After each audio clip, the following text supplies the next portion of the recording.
All right, today we're jumping into a genre that does something really special. It doesn't just show us faraway places, it actually takes us deep into the human heart.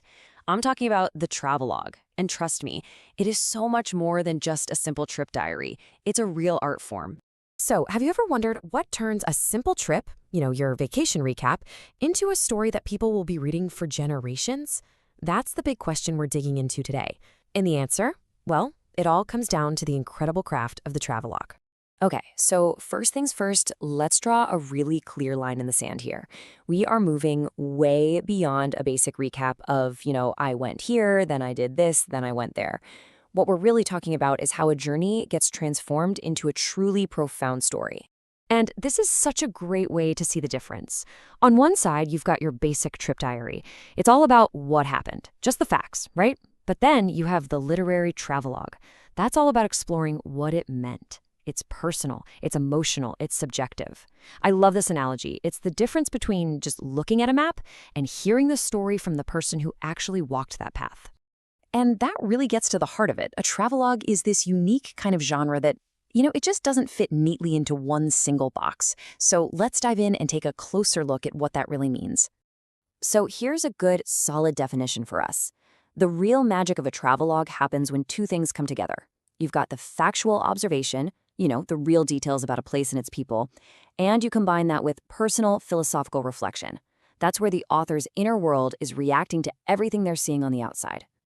And this right here, this is where the travelogue gets its real power. It's so flexible.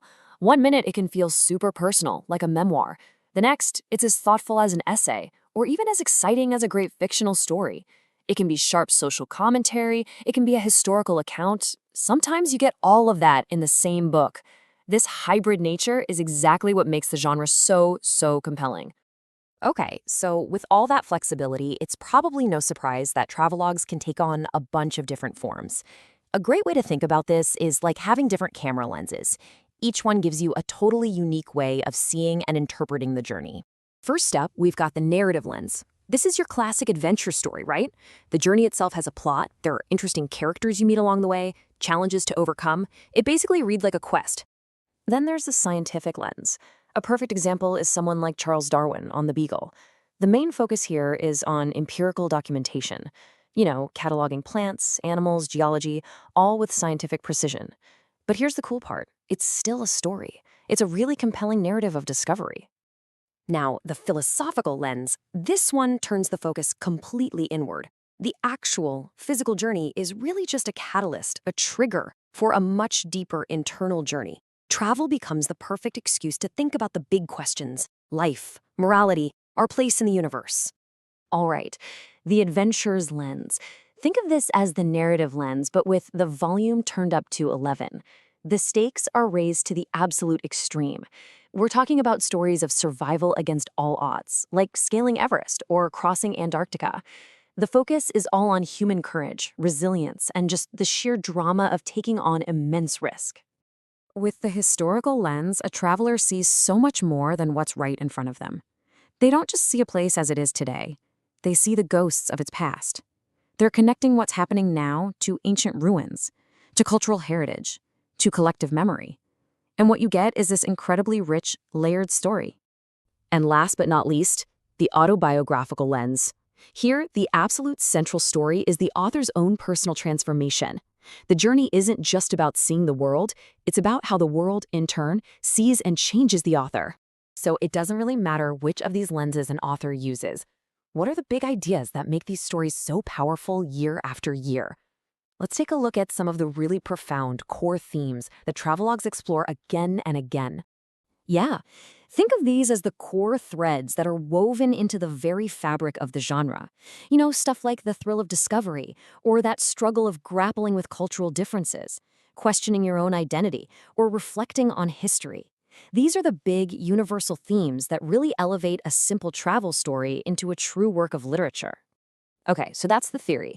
But how does all this, the lenses, the themes, how does it actually come together in a real book? Well, let's look at some of the absolute masters who basically defined the art of the travelogue. And we have to start with Mark Twain. This quote just perfectly captures what he believed, that travel, at its very core, is an exercise in opening your mind. So in his book, The Innocents Abroad, Twain basically uses his trip as a stage for some brilliant, hilarious satire. He's definitely looking through that social commentary lens.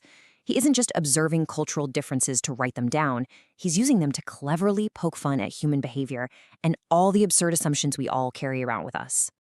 Now let's do a complete 180. For a totally different tone, we have Wilfred Diesiger. This quote really gets to the absolute heart of his work, this deep, profound respect for the cultures he lived with. Diesiger's book, Arabian Sands, is just a masterclass in what it means to be culturally immersed. This guy wasn't a tourist. He lived with the people of the desert.